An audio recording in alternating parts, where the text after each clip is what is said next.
Mr. President, good afternoon. Thank you for welcoming us in these difficult times, but as we all know, difficult times require talking and awareness, and that's what we're here for. So just to begin with, could you please go through the latest of what you know about what's going on in the conflict zone and answer a straightforward question? Is the ceasefire working? Well, first of all, I would like to thank RT and the leadership and you, Ilya, for this interview. As you said, it's difficult times, and difficult times are also the times when you have to talk, and especially to talk to friends. I consider RT as a friendly news agency and impartial, independent, and also some television station that can provide people with the right information, which is truthful. We appreciate that.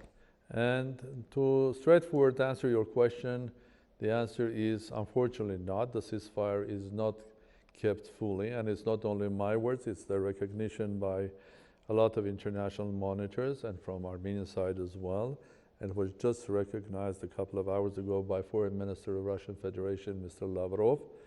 And I would say again that it's unfortunate because violating the ceasefire means also bombing, shelling, killings, and more human lives are lost, both on the front line between Nagorno-Karabakh or Artsakh and Azerbaijan, but also more and more civilians are losing their innocent lives in this conflict. So are there violations on the part of Armenia? And if there are, why is it happening? This is probably not the time or the platform for you and me, Ilya, to start discussing about how the ceasefire is not kept. Are there violations of ceasefire or not? Definitely there are violations, and as far as I understand, if one violates, the other one answers. So violations are there, they are unfortunate, and I think all parties have to put a lot of efforts in order to stop it. And of course, it's very, very important to have mechanism or verification who is breaking the ceasefire. I mean, these are many ways of doing that, internationally, using technology, but it should be put in place. Because until the ceasefire is not established fully, the humanitarian side of this ceasefire will not be, neither of sides will be able to use that. And of course, International Red Cross that is asked in order to be a part of this humanitarian act will not be able to work there. So ceasefire, basically monitoring the ceasefire, making sure that it works, is absolute necessity. Well, you are saying that this is a matter of responding to the fire. Is there a possibility of some kind of disagreements or different opinions in the Armenian or pro-Armenian military, possibly a more radical lobby or approach, or people that were against the ceasefire? And who is to blame for the latest damage and victims in Azerbaijan away from the epicenter of the conflict? For example, the reports of shelling in Ganja came in after the ceasefire was announced. Well, the answer, I will try to answer you and make a couple of points. Point number one, in the case of the bombing or shelling Ganja in Azerbaijan, I have clear information from my government, from Ministry of Defense, and for Foreign Minister, and Foreign Minister have spoken about that already, and in his interviews to even Al Jazeera, that it's definitely not Armenia that has shelled it. That's number one.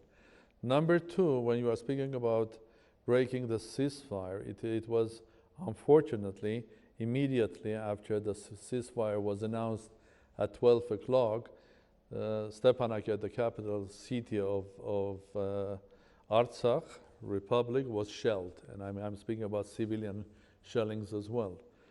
Third, we should not forget in this account the real fact, who started this stage of war. It was the Azeri side, clearly, not the people of Nagorno-Karabakh Republic of Artsakh. And the way it started, unfortunately, was not shellings, bombings, or fighting on the ground, on the front line, but it started with bombing of capital of Karabakh, Stepanakert, civilians and civilian objects, because there are no military objects in Stepanakert. So bombing civilians, like civilians in the villages or civilians in the cities, including the capital city, Martaket, and other cities, is an act of brutal violation of human rights. But can we go back to my earlier question? Could there be any discord within the Armenian military? Could there be a different view on how to fight this war? If you're speaking about Armenia and the Ministry of Defense, I'm pretty sure there is only one opinion, and not only one opinion, but one behavior, which comes from the government, from the Prime Minister's office, from the Ministry of Defense, and so on and so forth, from the General Staff.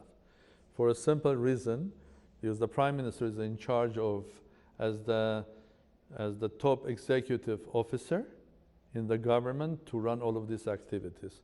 Well, if I had any information like that, I would be the first one to pick up the phone and speak to my Minister of Defense and to the Prime Minister. But I don't have any information like that you were referring to.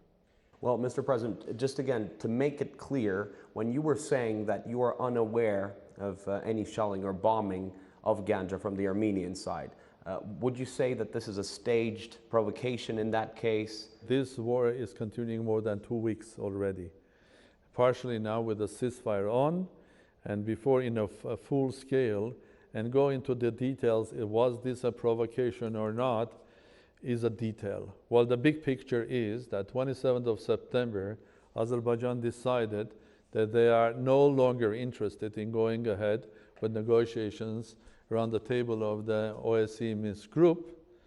And basically for this or that reason, they decided that they go back around 30 years back when the first Karabakh war started and try it again to resolve the issue with military force. Not only as a president of the republic, but as someone that was following this whole process for many years, I can assure you that it's not only that I don't believe it, analytically when I think about it, logically there is no military solution to this. Fighting for your home is not about mathematics. It's not about numbers. It's not about how many bombs and shells, what sort of technology you have. Maybe that helps you at the early stage, the first day, the first week, the second week, but then it becomes much more about what are you fighting for. And in the case of Nagorno-Karabakh or people of Artsakh, they're fighting for their home and for their homeland. And that homeland is not an abstract one. It's the home that them, their grandfathers, and the grandparents of their grandparents, and so on and so forth, thousands of years have lived. And they lived and created a special culture, which is Armenian, because they're Armenians, but that lived in a specific region, very proud, very people that know how to fight for themselves. They have shown them during the whole history, they have seen invaders starting from Genghis Khan, the great Timur, Persian Empire, and so on and so forth. They were proudly a part of Russian Empire as well, but they were never a part of Azerbaijan. I mean, Azerbaijan, Soviet Socialist Republic, got Nagorno-Karabakh as a great gift from Comrade Stalin for 65 years. But what happened then, even those 65 years, Nagorno-Karabakh had an autonomy, an absolute majority of Armenians living there. But there it comes to the main question. How on earth, after 65 years that Azerbaijan had being sort of in charge of Nagorno-Karabakh, because everybody was a part of the greater country or empire, Soviet Union, and under the watch of the Soviet leadership, Azerbaijan has managed to basically not not gain the trust of people of Nagorno-Karabakh. I mean, this word is very important, trust. This is one of the reasons why in 1991, Armenians in Nagorno-Karabakh, or people of Nagorno-Karabakh, decided with the breakdown of Soviet Union that they are ready to vote in a organized, according to all the rules, referendum and vote for independence. Why? Because one important word was missing, trust. They didn't trust Azerbaijan as a country that they could live together. Because even under Soviet rule, Azerbaijan was doing everything to push Armenians out of Nagorno-Karabakh. I mean, the schools were closed. A lot of Armenians from Nagorno-Karabakh, their first language for many years was Russian, and for a simple reason, except speaking at home Armenian, they were going to Russian schools because they didn't want to go to Azeri schools. They were going to Russian schools.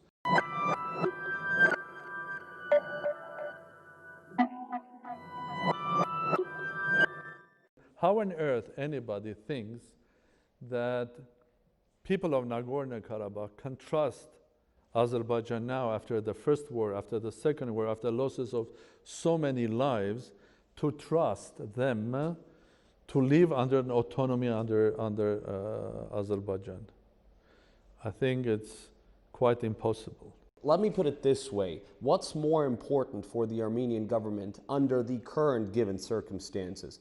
Human lives, the status of Karabakh, or Karabakh borders? Well, you can never simplify complex politics. You can never simplify human behavior, I think, bringing to a simple formula. What is for me more important? Everything is important because they are interconnected. I think that human lives are priority number one in any, well, if you ask me personally, for me, human life is the most important thing.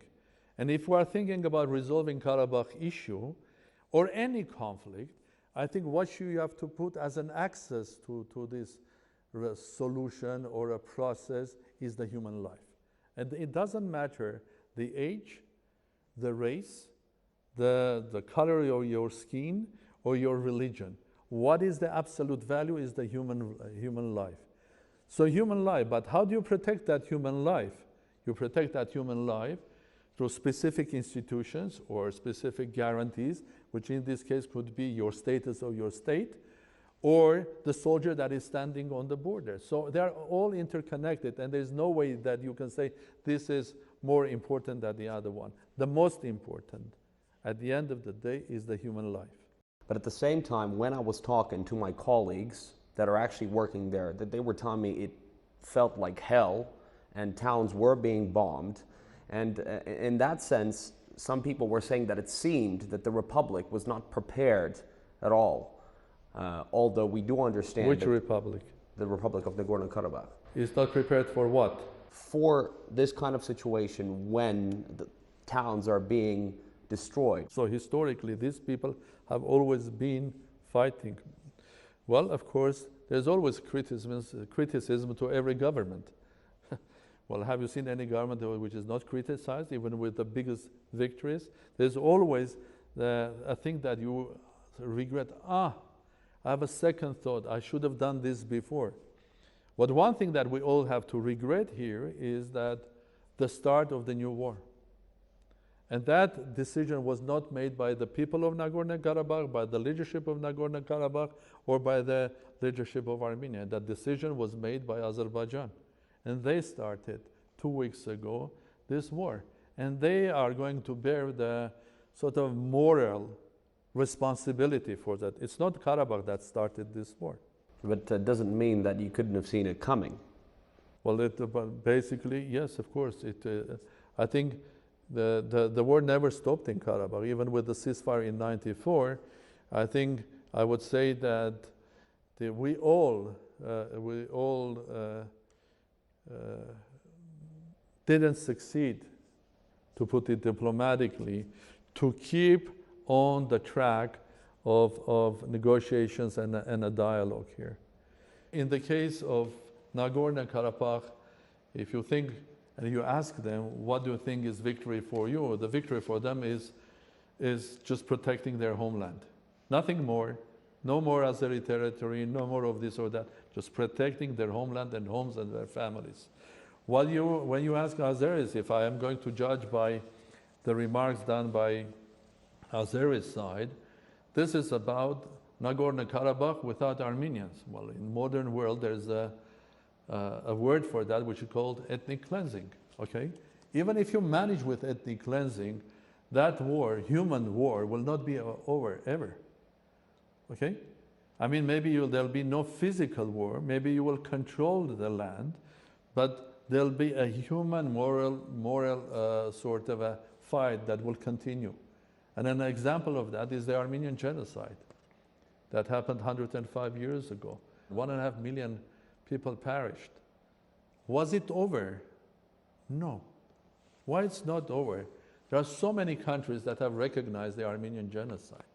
There are so many of us, including Russian Federation. There are so many countries that are blaming Turkey. There are so many countries, when they look at what's happening in Nagorno-Karabakh, including also Armenians that live, millions and millions of Armenians that live in diaspora, their interpretation of what is happening in and around Nagorno-Karabakh now, especially with the involvement of Turkey, is another attempt of a genocide, another attempt of ethnic cleansing. Basically, I'm so sorry. I think when we speak about anybody claiming territory in Nagorno-Karabakh from Armenians, who can claim that? People have been living there for thousands of years. Would you agree that the air defense system was a complete failure? Because again, the Republic is destroyed. I understand that you're not the Minister of Defense, but still. So that's one question. Give me another one. Another one would be, perhaps, what is the ultimate goal for the Armenian government, hopefully, when this particular escalation is over? As you mentioned yourself, I'm not the defense minister. I'm not involved in detail in this or that defense systems, okay? But I will take you the answer towards somewhere else. In our new military world, Nagorno-Karabakh Republic had whatever they had, okay? In our new world, a lot of military equipment, technology, weapons are very closely connected to finances, money, okay? Let's look at that issue from a different perspective, which has been sort of used quite often in recent 2 months, especially by Turkey. When Turkey entered this conflict, well, they were always there advising, helping, planning and all of that stuff, but this time it was quite openly and quite sort of a pushfully and just getting in there. And you can get that from the political announcements, from the wording of the president, foreign minister, and the very aggressive mood of that, up to the presence of military personnel, starting from general staff to advisors. He didn't mince his words, yeah. I mean, one doesn't have to even prove that. And of course, Turkey is the one that brought Islamic militants and terrorists into Azerbaijan.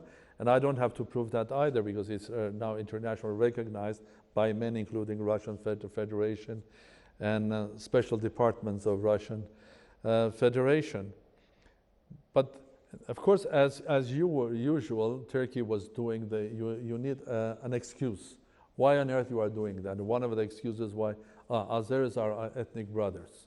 Well, it doesn't work in the New World, because your ethnic brothers go up to Central Asia, Mongolia, up to the north of China. Are you ready to interfere or any problem that your ethnic brothers will get there? Maybe yes. Because if I looked at modern Turkey, I mean, 360 degrees, Turkey has problems. It had problems in Egypt. It is involved now in Libya. Well, is it ethnic brothers or something else? It's a different story. Turkey speaks about territorial integrity of Azerbaijan, but in the meantime, they have crossed the borders with Iraq. They are speaking about territorial integrity of Azerbaijan. They have crossed the border to Syria. They are trying to be very, very present in Lebanon, in the Gulf. Well, they have their big issues now in the Eastern Mediterranean, and now they are in Caucasus, 360 degrees. That's one. Second, they were speaking about PKK fighters, absolute nonsense. Third one, they were speaking about the pipelines that are running from Baku to Tbilisi, Ceyhan, gas and oil pipelines. Why I'm referring to this? Because the motivation was that Armenians will hit them, and we're here to protect them. I'm sorry, where's the logic? If Armenians had to hit that pipelines, they should have hit that 20 years ago. 20 years ago, when they were starting to build the pipeline, a couple of shellings would stop the pipelines being built. Armenians didn't do that, and they didn't do that more than 20 years. No shelling, no one bullet was fired. Armenians allowed Azerbaijan to build the pipelines, to sell their oil and gas, and not only theirs, but from Caspian and also from the Central Asia, make billions of dollars, and use that billions of dollars buying billions of dollars of worth of armament, and then use that against Nagorno-Karabakh. And that brings to a conclusion. Billions of dollars. So that's money and Turkish support. Money and Turkish support has created, and with money and Turkish support, you can come over any moderate air defense system that Nagorno-Karabakh had. So when are you saying, oh, how on earth, because Nagorno-Karabakh doesn't have oil, how on earth, because Armenians were proper citizens of this planet. They were not shelling the pipeline, stopping Azeris making money. And what about the ultimate goals for your government, the government of Armenia? Well, the ultimate goal is to stop the war, return back to the table of negotiations, and finally go to the right direction. And there is only one right direction, which is there is no alternative to the final status and resolution of the Nagorno-Karabakh Karabakh final status, except normal human negotiations. The process of negotiations is not only about the formula and final status, it is also very, very important that during the negotiations, people gradually, with difficulty, sometimes with unhappiness, are creating trust.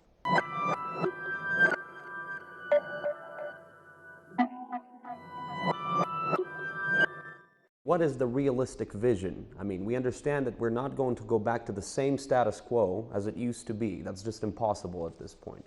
Well, the thing is, I think it is so premature today to start talking about what's going to happen to us tomorrow, the day after tomorrow, when we have not been able to solve today's problem. And today's actual problem is the ceasefire.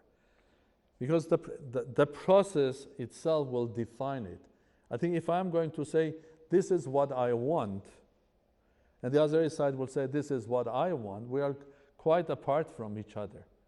And that's why the whole process of negotiations is important, to bring them together. In fact, during the last 20 years of negotiating, a lot of differences were resolved. And you have to trust me. There were several of them which were not resolved. There were principal ones that needed political courage and decision.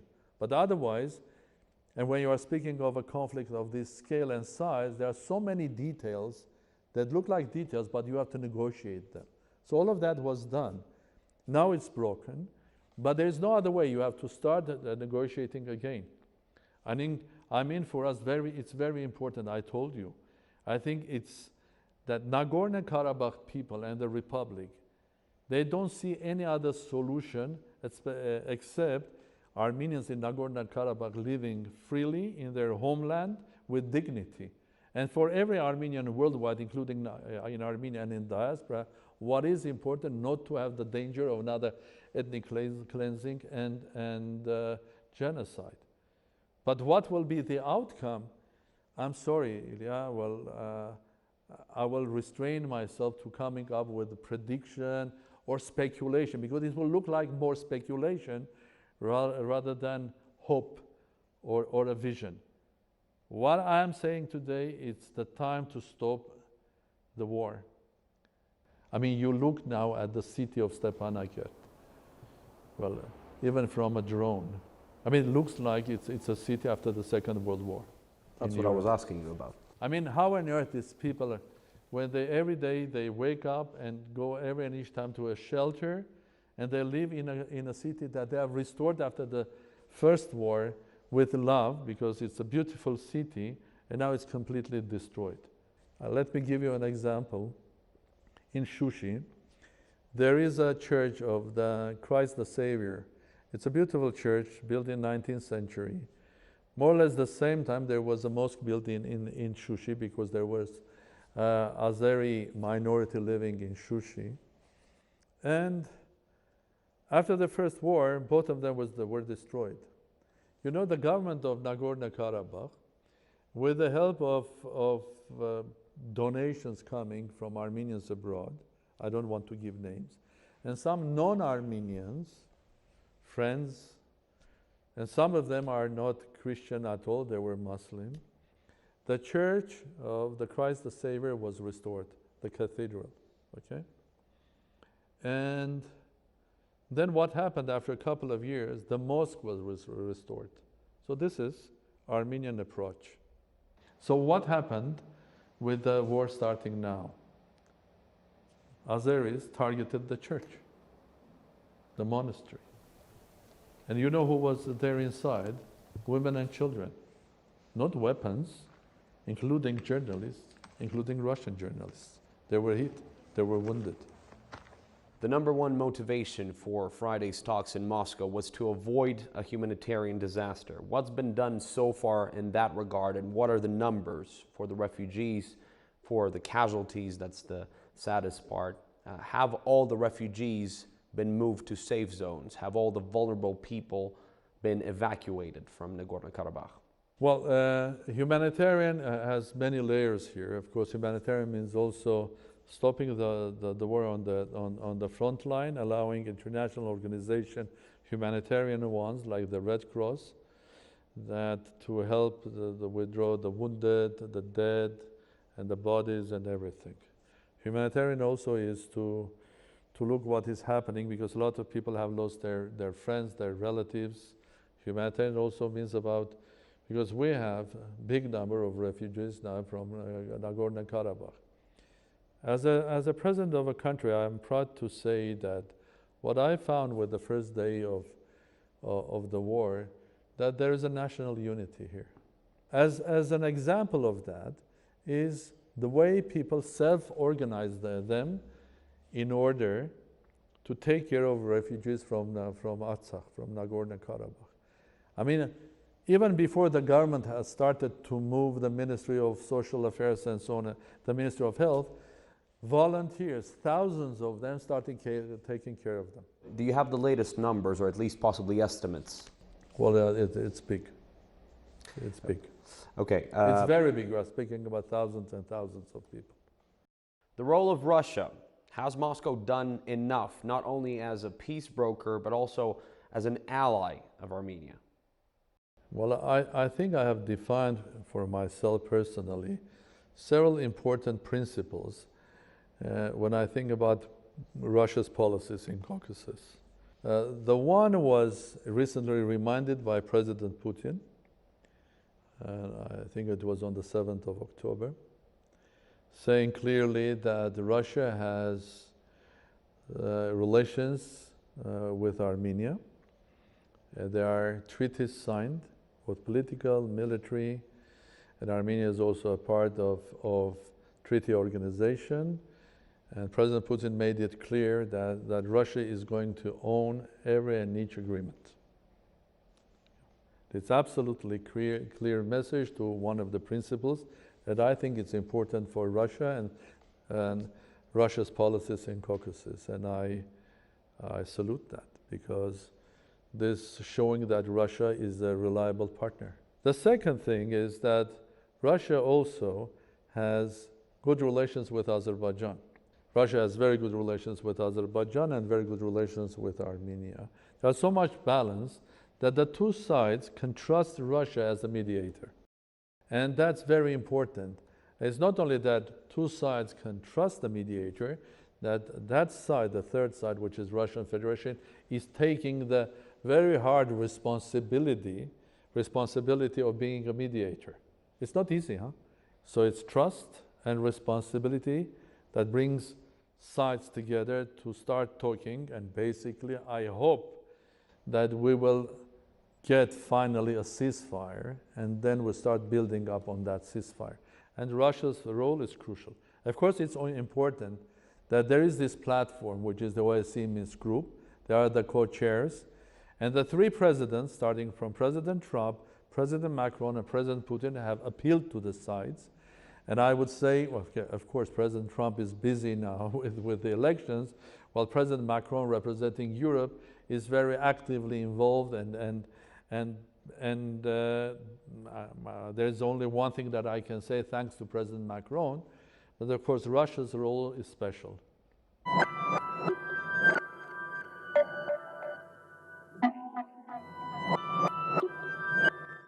You must have heard, though, a radically different assessment from the Turkish president, from Tayyip Erdogan, who actually called decades of efforts by the Minsk group lame and useless. What would you respond to that? And that came straight after the joint statement by Presidents Macron, Trump, and Putin. Well, I think my comments will be, first of all, it shows the deep not understanding the whole peace process.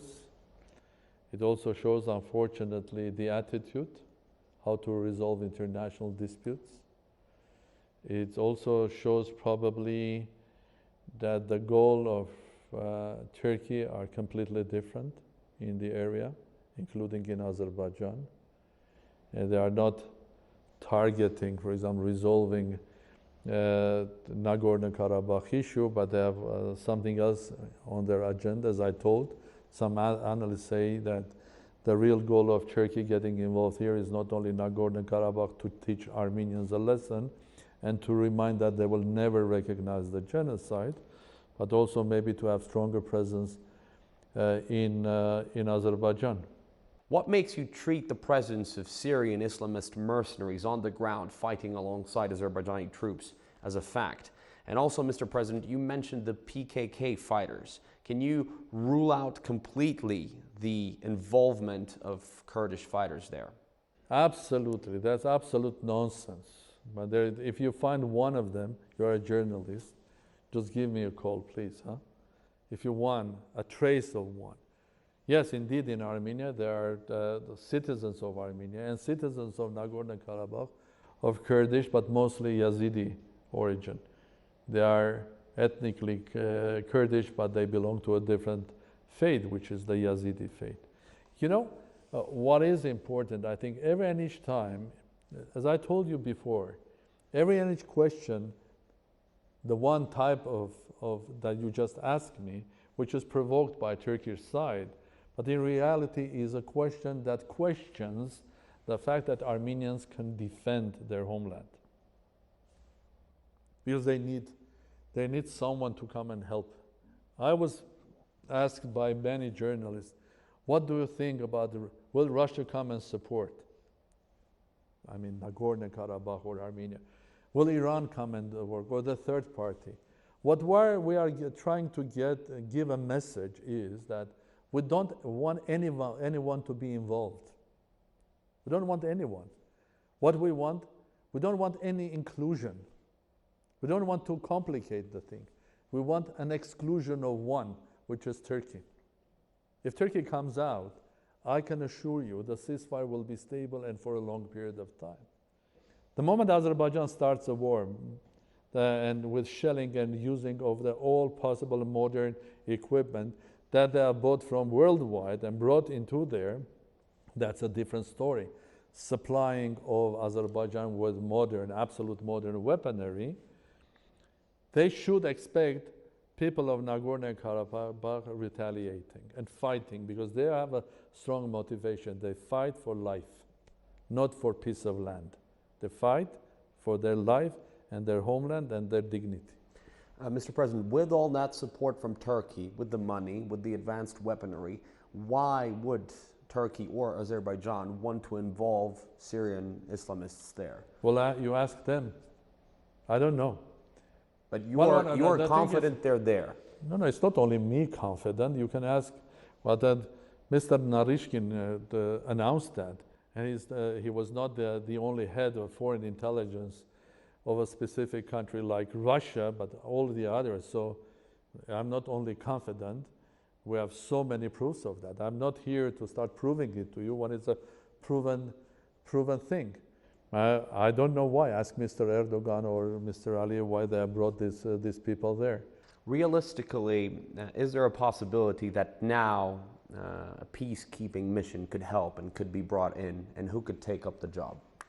Well, I'm open. As a president, I'm open to any idea. And this is not something that has restrictions. But I think in order to come to peacekeepers are people that will be there if both sides will agree. You cannot have peacekeepers on one side. Then they're not peacekeepers. You agree, though? Sorry? You do agree, though? Well, basically, it depends on how the process, peace talks will follow. I think everything is on table if we have a ceasefire and if we come back again, two sides to a negotiating table.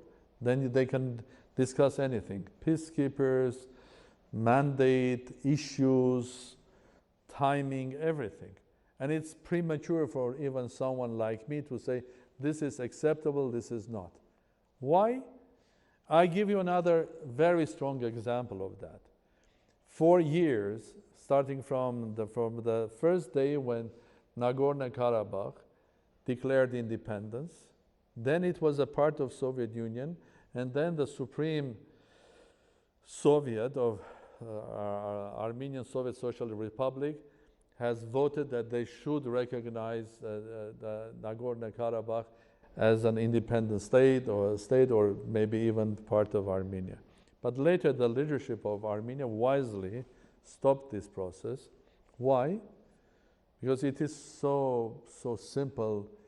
They are your people, as President Erdogan would say. You are not ethnically your brothers, they are your brothers.